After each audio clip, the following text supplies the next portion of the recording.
Hi, and welcome to a special episode of M1 Yarns and the Michigan Makers Podcast. I'm Jamie, your host and the dyer behind m1yarns.com. And today I have a finished object review. If it's not obvious, this is the finished object.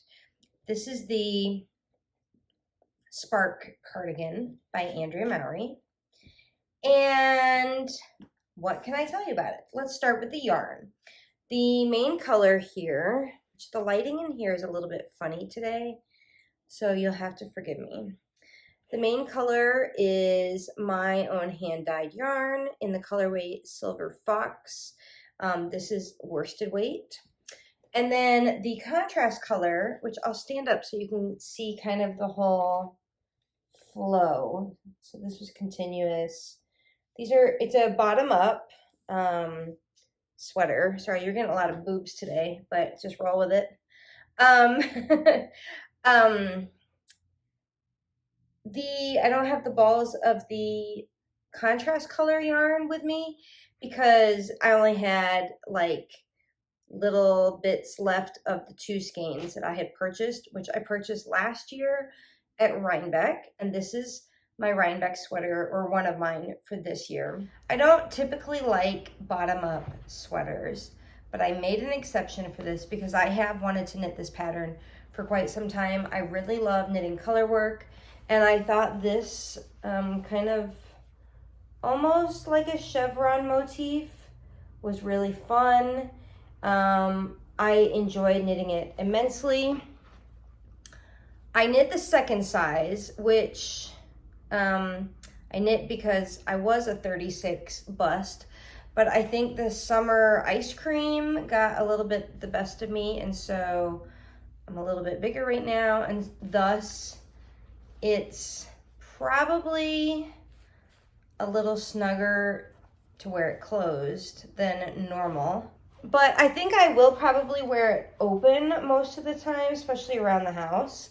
This is a steeked cardigan, which if you've never steeked or you don't know what that means, it means you knit it in the round continuously and then you cut up the center to open it up into a cardigan. And this one, you steek and then you pick up these shawl collar button bands. And I added in this ribbon to cover on the inside, to cover my steek like phrase, if you will. And actually it's a pretty heavy ribbon, has given it like kind of a nice structural support, I think. So that was an added bonus. What else can I tell you? So there is a belt and belt loops. And my good friend Gwen kindly offered, she'd seen me in the very early stages of knitting this belt. I was probably about an inch in when we met up for coffee. And she said, Jamie, why don't you let me make you that on my knitting machine? So she made it twice as wide as this, and then I just seamed it up.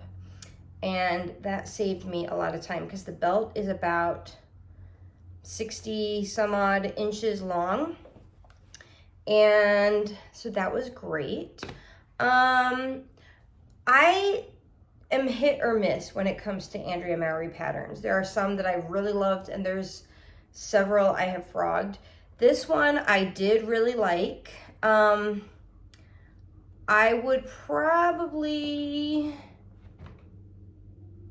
if I were to knit it again, just considering like the design, I would probably go up a size or two. I'm only 5'3", so one reason I like top-down sweaters instead of bottom-up is that I can customize my sleeves as I go. I tried to keep that in mind in a reverse sense on these, but I still think they wound up about an inch too long. But it's fine. I think this is going to be more of a cozy, like around the house, maybe running some errands thing rather than like a very polished, finished look. As a pattern itself, I would knit this again. And I've thought about knitting it in just solid black or like, you know, any sort of like neutral, where I would skip the color work, just follow it as a template for the shaping and stitch count. And yeah, I definitely love this pattern as a whole. I would probably maybe use this as a template, or maybe like a good idea is if you have something in your closet that you really like the sleeve length, use that as a template to kind of figure out as you're going, like how to do the arms. A lot of people on Ravelry said that their arms were tight, which I tried to bear in mind. I am a loose knitter. I did use 9-inch circulars, which I know some people tends to make their knitting tighter. And then color work also, most of the time we are tighter knitters on color work. I tried to account for that for my sleeves, but I would say they're not tight, but they are fitted. So if I were to do it again, I think someone said they knit the sleeves for a size or two larger than the overall size that they selected. Yeah, other than that, I mean, I believe I knit the body length to pattern. So it pretty much covers my tush, which will be nice if I wear it like with leggings or that sort of thing. Yeah, I'm overall, like, I would say pretty darn satisfied. So if you are going to Rhinebeck and you see me in this, give me a holler. I would love to say hi to you. And if you are considering knitting this, highly recommend. Maybe not for your first steek. I think more of like a classic, maybe not so much color work, maybe just a color work yoke is a good place to start steeking. I did learn to steek last year in preparation of a cardigan I knit to wear to Rhinebeck last year, 2022.